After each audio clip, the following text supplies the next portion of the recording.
Hello friends, welcome to my YouTube channel. तो आज हम लोग बात करने जा रहे हैं ट्रिग्नोमेट्रिक रेशियोज एंड आइडेंटिटीज़। ठीक है, इस चैप्टर को हम लोग डिटेल में कवर करेंगे। तो सबसे पहले हम लोग स्टार्ट करते हैं अपना कुछ एंगल फार्मूला है। ठीक है, अभी तक जो आप एंगल पढ़ते थे वो पढ़ते थे sine 30 degree, sine 45 degree, sine 90 degree, cos 90 degree. तो अब जो है आपको थोड़ा सा इससे ऊपर उठना पड़ेगा और वो वैल्यू तो आपको याद होना ही चाहिए और साथ में ये सारा वैल्यू भी याद होना चाहिए।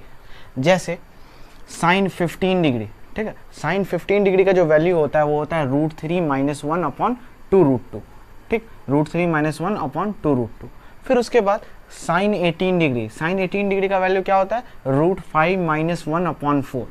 ठीक, अच्छा एक चीज़ और, जैसे ये साइन 15 डिग्री है तो हम लोग जानते हैं कि साइन 15 डिग्री को भी लिख सकते हैं क्या, cos 75 डिग्री। कैसे लिख सकते हैं, क्योंकि हम लोग जानते हैं कि साइन थीटा बराबर एक फॉर्मूला होता है cos 90 माइनस थीटा। ठीक है, तो cos 90 माइनस थीटा, तो यहाँ cos, ठीक है, और 90 माइनस थीटा कितना 15, तो 90 में से 15 घटाएंगे तो ये हो जाएगा cos 75। इसका मतलब जो साइन 15 का वैल्यू है वो cos 75 का भी वैल्यू होगा। ठीक है, ये साइन 55 ये cos 75 का भी वैल्यू होगा। उसी तरह साइन 18 डिग्री को आप निकालोगे तो ये cos 72 का भी वैल्यू होगा। ठीक है, आई थिंक कि आप लोगों को विजिबल होगा, एक मिनट,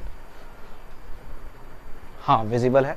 तो आपको ये वैल्यू भी याद रखना पड़ेगा। ठीक है, कि साइन 18 जो है वो cos 72 के बराबर होता है। ठीक, मेनली फिर आपका साइन, ठीक है, 22.5 डिग्री का वैल्यू होता है ये।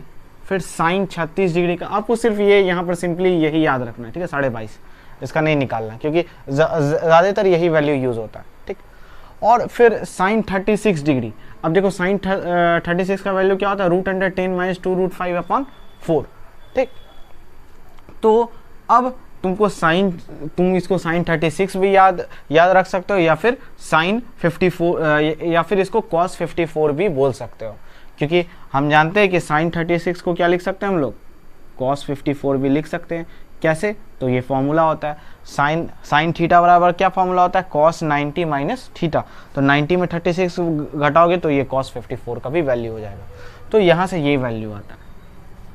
उसी तरह cos 15 डिग्री का वैल्यू हो जाएगा ये √3 + 1 अपॉन 2√2। फिर cos 18 डिग्री का वैल्यू हो जाएगा √10 + 2√5 अपॉन 4।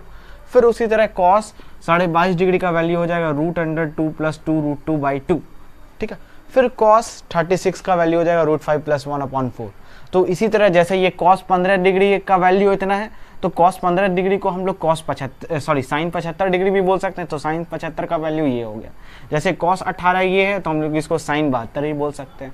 cos 36 ये है तो हम इसको साइन 54 भी बोल सकते हैं। तो साइन 54 का भी वैल्यू यही हो जाएगा। ठीक है, कोशिश करो कि हिंदी में याद करने, वो ज़्यादा बेटर होगा, तुम्हारे मुँह से स्पीड में लिख लेगा। ठीक है, तो कोशिश करो कि ज़्यादा से ज़्यादा हिंदी में याद करने के लिए। ठीक है, हिंदी इन द सेंस मतलब cos 36 cos 72 ऐसे याद रखो, चाहे या तुम्हारा जैसे भी मन है वैसे भी याद कर सकते हो, लेकिन हिंदी में ज़्यादा इजी होता है। ठीक है, tan 15 का वैल्यू 2 - √3 होता है, या फिर बहुत जगह ये भी यूज़ होता है। ठीक है, क्योंकि tan थीटा बराबर फॉर्मूला होता है sin theta by cos theta. तो देखो साइन यहाँ है, cos यहाँ है, तो साइन बाई cos करोगे तो 2√2 कट जाएगा, √3 - 1 अपॉन √3 + 1। ये भी कहीं कहीं जगह पर यूज़ होता है, या फिर आप ये भी वैल्यू याद रख सकते हो 2 - √3। ठीक, फिर अगेन आप थोड़ा सा आगे बढ़ते हैं। tan 18 डिग्री का वैल्यू होता है √5 - 1 अपॉन √10 + 2√5।